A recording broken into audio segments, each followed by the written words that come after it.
Adani group का एक अहम किरदार और उसके पास साइप्रस की नागरिकता। और उसी साइप्रस के दौरे पर जाते हैं प्रधानमंत्री नरेंद्र मोदी। साइप्रस में नरेंद्र मोदी को दिया जाता है सर्वोच्च नागरिक का सम्मान। क्या यह महज एक इत्तेफाक है? प्रधानमंत्री मोदी ऑपरेशन सिंदूर के बाद अपनी पहली विदेश यात्रा पर निकले हैं और पहला पड़ाव उन्होंने चुना है साइप्रस, वो जगह जहां 20 साल बाद कोई भारतीय प्रधानमंत्री दौरा करने गया है। लेकिन यह सिर्फ एक राजनयिक शो मालूम नहीं होता, इसमें अडानी, तुर्की, यूरोप और आतंकवाद सबके किस्से मौजूद हैं।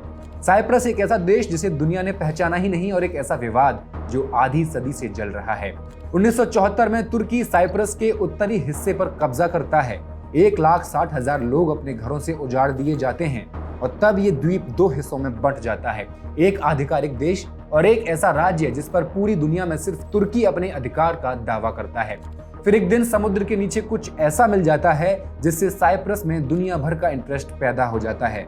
समुद्र में मिलता है अरबों डॉलर की गैस का भंडार और फिर तुर्की और साइप्रस के बीच तनाव कभी खत्म ही नहीं होता। दोनों देशों के रिश्ते वैसे ही रहते हैं जैसे रहते हैं भारत और पाकिस्तान के।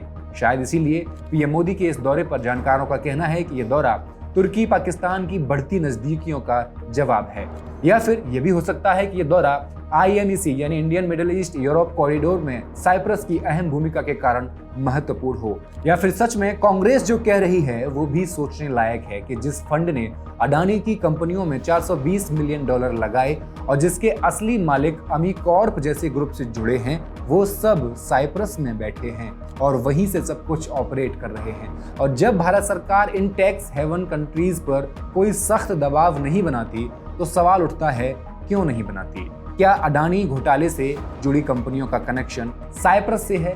क्यों बार बार सेबी की जांचें टैक्स हेवन कंट्रीज में फंस जाती हैं? साइप्रस और तुर्की के रिश्ते में इतना जहर क्यों है? क्या पीएम मोदी का साइप्रस दौरा मोदानी कनेक्शन से जुड़ा हुआ है? और क्या भारत वाकई IMEC जैसे कॉरिडोर से यूरोप की राजनीति में नई एंट्री चाहता है? फैक्ट्स एंड फिगर्स के इस एपिसोड में आई विल एक्सप्लेन।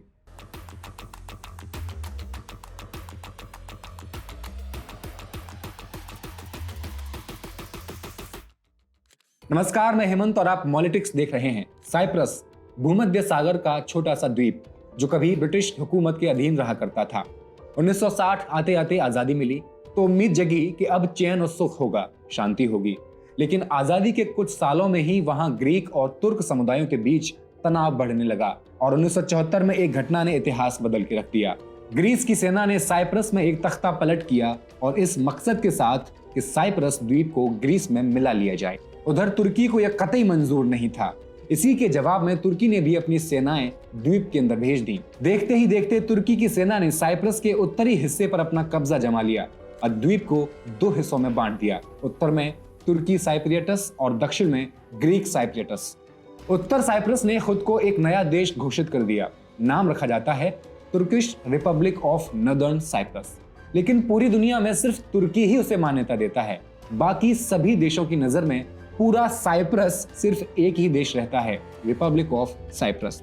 इस बंटवारे ने न सिर्फ जमीनें बांट दी थी बल्कि करीब 1,60,000 लोग अपने ही देश में बेघर हो चले थे। समय के साथ तुर्किश साइप्रियोट्स के इलाके में तुर्की से आए लोगों की बस्तियां बसाई जाने लगी। हालत ये हो चले कि तुर्किश साइप्रियोट्स अपने ही हिस्से में अल्पसंख्यक होते चले गए और यही बात ग्रीक साइप्रियोट्स को डराती रही। वे सोचते रहे अगर दोबारा एकता होती है, दोबारा एक हो जाते हैं तो उन्हें न सिर्फ तुर्किश साइप्रियोट्स से बल्कि तुर्की के नागरिकों से भी सत्ता साझा करनी होगी, शेयर करनी होगी। दोनों देशों के बीच शांति बहाल करने के भी कई उपाय किए गए। 2004 में UN ने एक योजना पेश की थी रीयूनिफिकेशन की, लेकिन ग्रीक साइप्रियोट्स ने उसे ठुकरा दिया। 2017 में एक और बैठक हुई स्विट्जरलैंड में। नतीजा वही, ढाक के पात, शांति बहाल हो ही नहीं सकी। जहां तक बात तुर्किश साइप्रियोट्स की है तो वो पूरी आजादी चाहते हैं। ग्रीक साइप्रियोट्स चाहते हैं कि वे सत्ता में रहें और तुर्किश साइप्रियोट्स सिर्फ अल्पसंख्यक के अधिकारों तक सीमित रहें। कोई भी अपने दायरे से 1 इंच भी पीछे हटने को तैयार नहीं। फिर 2011 में कहानी में एक और मोड़ आ गया। समुद्र के नीचे बहुत बड़े पैमाने पर गैस के भंडार मिल गए। अनुमान है कि सिर्फ एक इलाके में ही 8 trillion cubic ton feet gas छुपी हुई है। इससे साइप्रस की आर्थिक किस्मत बदल सकती है, पर इससे तुर्की और उत्तरी साइप्रस भड़क जाते हैं।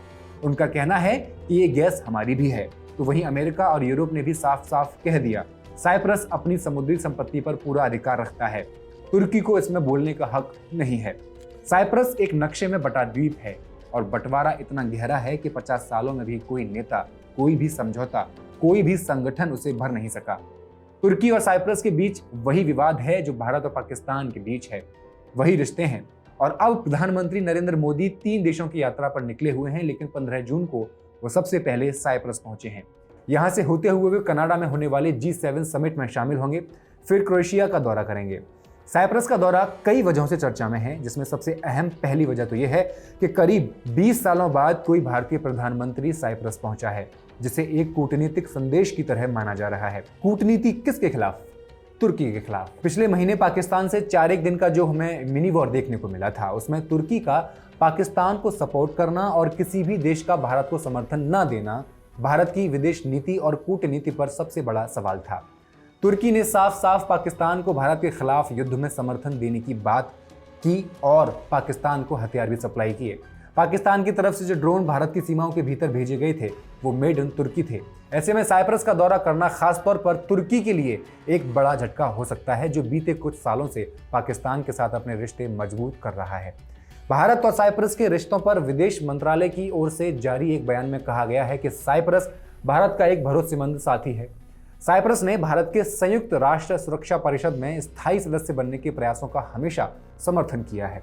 इतना ही नहीं, जब भारत को परमाणु ऊर्जा की जरूरत थी तब भी साइप्रस ने न्यूक्लियर सप्लायर्स ग्रुप यानी NSG और इंटरनेशनल एटॉमिक एनर्जी एजेंसी यानी IAEA में Bharat America civil nuclear deal का खुलकर समर्थन किया था। ये डील भारत की ऊर्जा जरूरतों और आर्थिक विकास के लिहाज से बेहद अहम मानी जाती है। दूसरी तरफ तुर्की का रुख बिल्कुल उल्टा रहा है। न सिर्फ उसने कश्मीर मुद्दे पर पाकिस्तान का पक्ष लिया, बल्कि अंतर्राष्ट्रीय मंचों पर भारत के खिलाफ बयान भी दिए। तुर्की वाले पहलू से हटकर भी साइप्रस भारत के लिए कई वजहों से अहम है।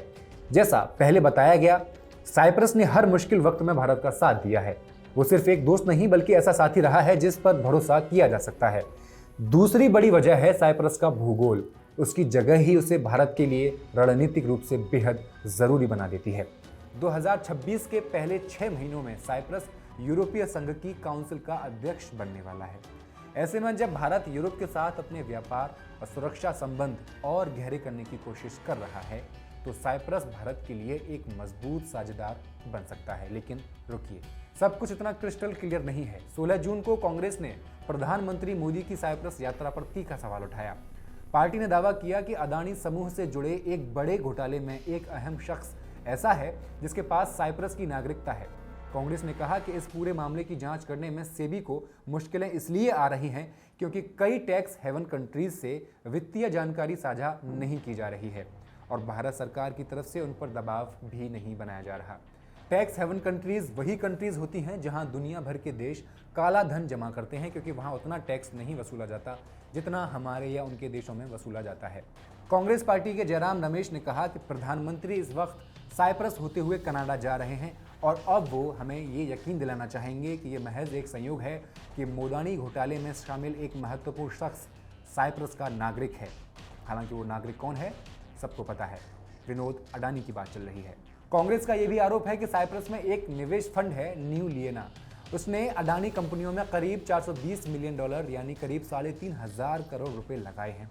अब सवाल उठता है कि क्या प्रधानमंत्री की इस यात्रा का असली मकसद यूरोपीय संबंध मजबूत करना है या फिर कुछ और भी दाल में काला है। कांग्रेस नेता जयराम रमेश ने अपने बयान में एक और गंभीर दावा किया कि साइप्रस स्थित फंड न्यू लिएना के असली मालिक एमिकॉर्प नाम की एक विदेशी कंपनी से जुड़े हुए हैं। यही एमिकॉर्प वो नाम है जिस पर शक है कि उसने अडानी की मदद के लिए ये काम किए। कम से कम 7 अडानी प्रमोटर संस्थाएं ईजाद की, 17 ऑफशोर सेल कंपनियां बनाई जो विनोद अडानी से जुड़ी हैं और 3 मॉरिशस बेस्ड इन्वेस्टर्स भी इसी की देन हैं जो अडानी ग्रुप के शेयरों में पैसा लगाते हैं।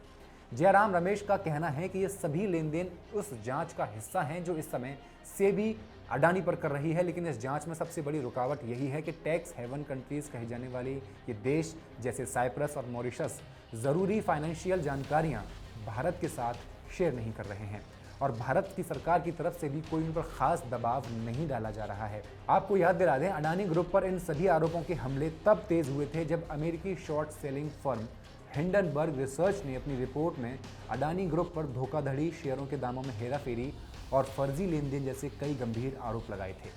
अडानी ग्रुप ने कांग्रेस और बाकी आलोचकों के सभी आरोपों को एक बार फिर खारिज कर दिया है, जैसे पहले करती आई है। कंपनी का कहना वही है कि वो हर कानून का पालन करती है और सभी जरूरी खुलासों के नियमों का सख्ती से पालन करती है। अब जब प्रधानमंत्री खुद उसी देश के दौरे पर हैं जिससे ये फंड और कंपनियां जुड़ी हैं, तो ये संयोग है या फिर कुछ और? कमेंट करके बताइए और मॉलिटिक्स को सब्सक्राइब कर दीजिए। शुक्रिया।